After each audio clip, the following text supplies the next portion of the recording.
Hi guys, it's me Sam, got another little video lesson for you. So today I want to talk about doing some volume swells. So sometimes this technique is also called violining, either way, you know.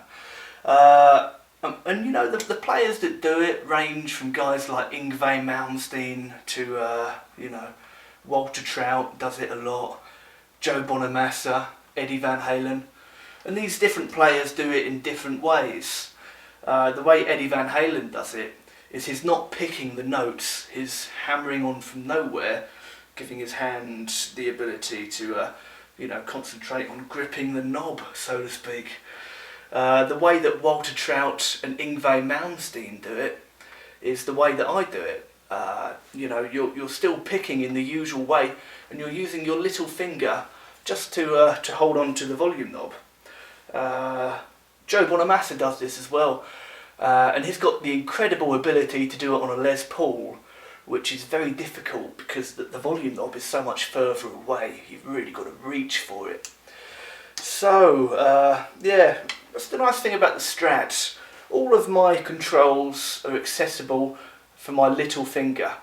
You know, the pickup controller, I can select where I want to be without, you know, sacrificing my grip on the pick. I could just keep that in the usual position and flick it as I like. And same for the knobs. You know, I don't have to go too far. So I've got two cameras rolling here. I'm going to talk about how to do it to this close-up camera. Right. So here we are. The first thing that you ought to do in order to do this is you've got to turn your volume all the way off to begin with, and see if you can just keep a grip on that knob and pick the open string. Let's just say the open E. The high E is going to be easier than the low E because you've got to reach further for the low E. So let's start on the high E. Here's the first thing I want you to be able to do.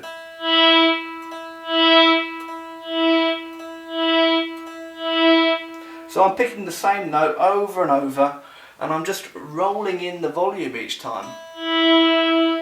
Rolling it off. Rolling it off. So the part where you roll it off, it's equally as important as rolling it up, and perhaps a little more difficult, you know, because you've got to bring it down to zero without moving your finger too far down.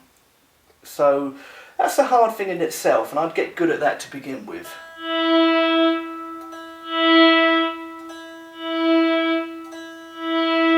So after a little practice doing that, you could start to apply scales to it. So what I'm going to do, I'm just going to run an E minor pentatonic scale here.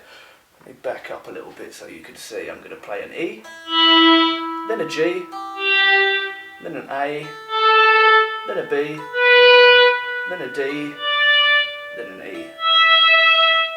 If I put that together,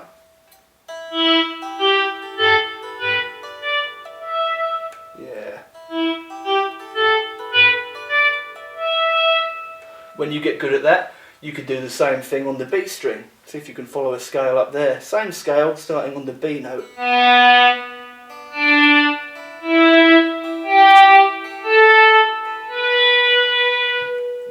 We can progress to the G, and like I said earlier, as I sort of progress up the strings, it's getting more tedious because that little finger has got to work harder to do the stretch.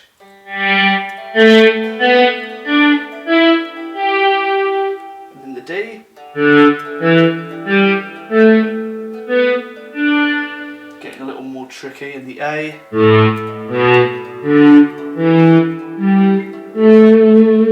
And lastly, the low E.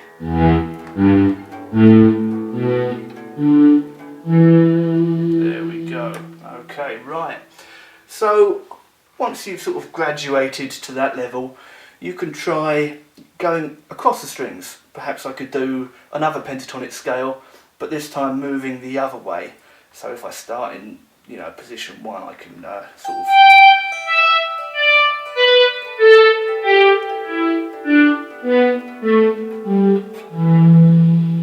Now the trick about this as well is making sure that you don't roll the volume up too far each time.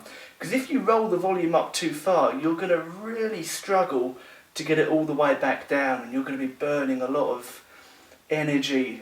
You know, you want to keep it sort of in a more efficient kind of movement.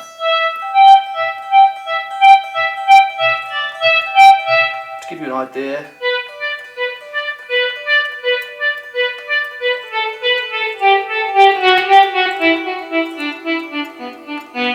you see in the middle of that lick that I did there, I rolled it up too much and I compromised the quality of the next note. So it's a balance, but it's good fun. So I suppose that'll be enough for you to be getting on with. So thanks very much for watching, as always.